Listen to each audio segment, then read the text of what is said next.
नमस्कार मित्रांनो, बोका स्टोरी टेलरच्या आणखी एका एपिसोडमध्ये आपलं स्वागत आहे.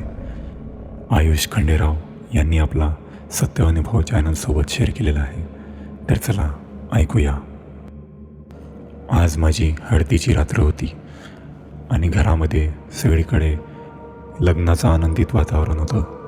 सर्व पाहुणे मंडळी घरी जमलेले होते. हळदीच्या कार्यक्रमाला सुरुवात झाली आणि सर्व काही सुरळीत चाललं होतं. सर्वीकडे आनंदाचं वातावरण होतं. अशा आनंदित वातावरणामध्ये हळदीचा कार्यक्रम सुरळीत पार पडला. रात्रीचे जवळपास 1:30 वाजले होते. मी माझ्या मित्रांसोबत वाड्यामध्ये बसलेलो होतो.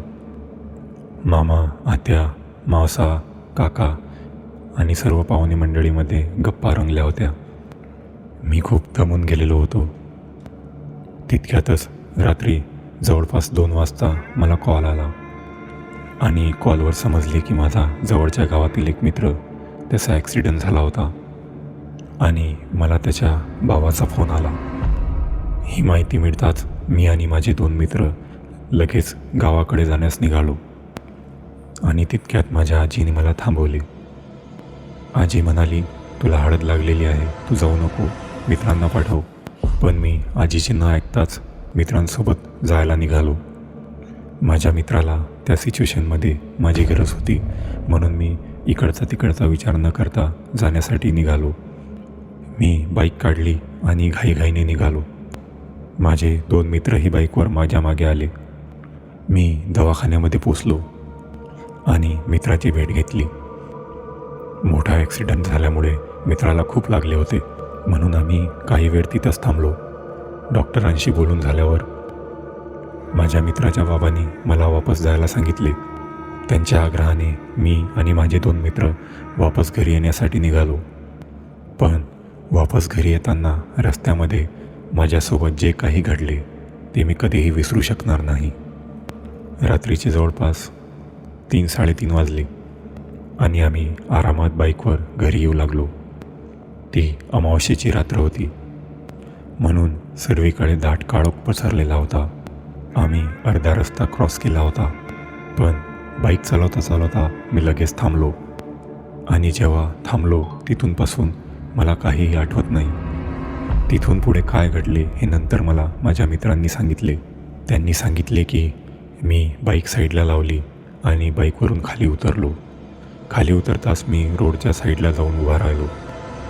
शांतपणे उभा राहून मी शेताकडे बघू लागलो आणि बघता बघताच मी मंद गतीने शेतामध्ये उतरू लागलो. माझ्या मित्रांना वाटले की मी लघवी करण्यासाठी खाली उतरलो, पण मी आतमध्ये पुढेच जात होतो. मला काहीही भान नव्हते. समोर दाट काळोख होता, तरी मी आतमध्ये पुढे जात होतो. माझ्या मित्रांनी बघितले आणि अरे हा इतक्या पुढे का जातोय, म्हणून ते माझ्या मागे धावू लागले. काळोखामध्ये ते माझ्या जवळ आले आणि त्यांनी माझ्याजवळ येऊन जे काही बघितले ते बघून त्यांचा भीतीने थरकाप उडाला. त्यांचे हातपाय थंडे पडले आणि ते कल्ला करू लागले. कल्ला करत ते मला आवाज देऊ लागले. त्यांनी बघितले की मी काळोखामध्ये शेताकडे तोंड करून उभा आहे आणि माझ्यासमोर 4 धोतर घातलेली पांढऱ्या रंगाची लहान मुले उभी आहेत आणि ती मला त्यांच्याकडे बोलावत आहेत. हे अतिशय भयावह दृश्य बघून ते खूप कल्ला करू लागले आणि रडू लागले. त्यांनी मला खेचण्याचा प्रयत्न केला. त्यांनी मला जसा ओढण्याचा प्रयत्न केला, मी बेशुद्ध होऊन खाली पडलो. खाली पडताच त्यांनी मला उचलले आणि लगेच रोडकडे घेऊन आले. या सर्वांमध्ये ते 4 मुलं त्यांच्या मागे धावू लागले. मला खांद्यावर घेऊन ते दोघेही रोडकडे धावू लागले. रोडवर येताच त्यांनी बाईक काढली आणि लगेच तिथून निघून गेले. नंतर त्यांनी मला घरी आणले. माझी ही अवस्था बघून घरचे सर्व घाबरले. त्यांनी डॉक्टरांना बोलावले आणि काही मिनिटांमध्ये मी शुद्धीवर आलो. शुद्धीवर आल्यानंतर त्यांनी मला प्रकार विचारला. मला काहीही आठवत नव्हते. माझ्यासोबत काय घडले, मी इथे कसा आलो, मला काहीही समजत नव्हतं. नंतर ही घटना मित्रांनी सर्वांना समजून सांगितली. त्यानंतर मला थोडं आठवू लागलं. मी बाईकवर येत असताना एक छोटा मुलगा मला रोडच्या साईडने उभा दिसला. तो मला लिफ्टसाठी हात देत होता आणि मी बाईक साईडला लावली. बाईक साईडला लावल्यावर मी त्याला बाईकवर बसण्यासाठी विनंती केली, पण तो बाईक जवळ येत नव्हता. त्याला रडताना बघून मी बाईकच्या खाली उतरलो आणि मी जसा बाईकच्या खाली उतरलो, मी माझे भान हरपून बसलो आणि शुद्धी गमावून मी त्याच्या मागे मागे जाऊ लागलो. नंतर जसं जसं मी काळोखात जाऊ लागलो, मला त्याच्यानंतर काहीही आठवत नव्हतं. हा सर्व प्रकार ऐकून मला माझ्या आजीने समजून सांगितलं की बाळा, तुला हळद लागलेली होती म्हणून मी तुला जाण्यास नकार दिला होता, तरी तू गेला.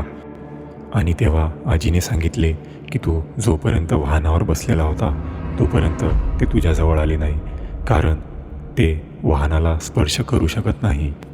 आणि तू जसा खाली उतरला तसं त्यांनी तुला त्यांच्या तावडीमध्ये घेतले. नंतर आजीने सांगितले की त्या भागामध्ये 4 मुंजे राहतात. हे ऐकून तर सर्व आणखी घाबरले. त्या 4 मुंजांनी मला त्यांच्याकडे खेचण्याचा प्रयत्न केला होता, पण माझ्या मित्रांमुळे आणि हनुमानजीच्या आशीर्वादामुळे मी तिथून वाचलो आणि सुखरूप घरी आलो. पण ती हळदीची रात्र मी कधीही विसरू शकणार नाही. मित्रांनो, जर तुम्हाला ही कथा आवडली तर बोका स्टोरी टेलर चॅनलला सबस्क्राईब करा आणि बेल आयकॉन्स प्रेस करा. धन्यवाद.